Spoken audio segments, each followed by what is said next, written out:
তাহনিক হচ্ছে খেজুর, কোন আলেম খেজুর একটু চিবিয়ে ওই চিবানো খেজুরটা বাচ্চার ঠোঁটের মধ্যে লাগাই দিবে। আল্লাহ রাসূল সাল্লাল্লাহু আলাইহি ওয়াসাল্লাম বাচ্চাদেরকে এরকম তাহনিক করতেন। যদি খেজুর পাওয়া না যায়, একটু মধু নিয়ে মুখের মধ্যে লাগাই দিবেন।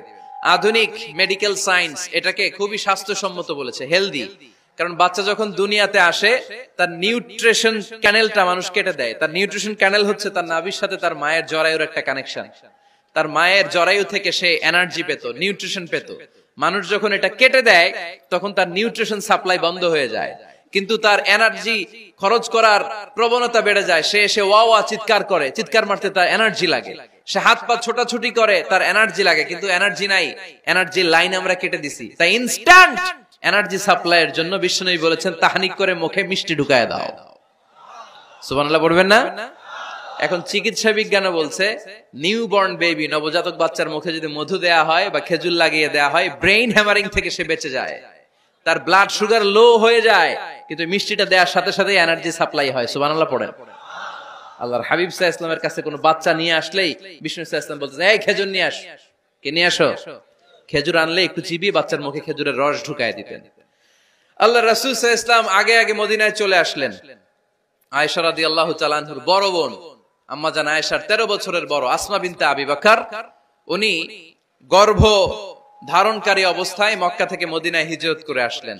উনি বললেন, আনা মুতিম, আমার পুরো গর্ভধারণ পূর্ণ হয়ে গেল। আমি কোবা এলাকাতে আসার সাথে সাথে আমার সন্তান জন্ম নিল, আব্দুল্লাহ ইবনে জুবাইর। আমি সন্তান পেয়ে মহা খুশি, কারণ মুহাজির সাহাবারা মদিনায় আসার পরে কারো ঘরে সন্তান হয় না। ইহুদিরা বলতে আরম্ভ করলো, আমাদের বদদোয়া লাগছে, এজন্য তোদের ঘরে সন্তান আর হবে না। তো এই জন্য আসমা রাদিয়াল্লাহু তাআলা আনহার সন্তান যখন মদিনাতে প্রথম হলো, মদিনাতে আনন্দের হিল্লোল বইয়ে গেল।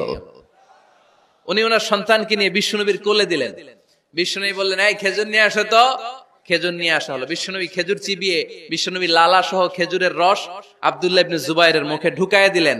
আসমা আজীবন গর্ব করে বলতেন, ফাকানা আউয়ালু মা দাখালা জাওফাহু রিকু রাসূলিল্লাহ, আমার কলিজার টুকরা জুবাইরের পাকস্থলীতে সর্বপ্রথম ঢুকেছে খেজুর মিশ্রিত আমার নবীজির থুতু। আল্লাহু আকবার।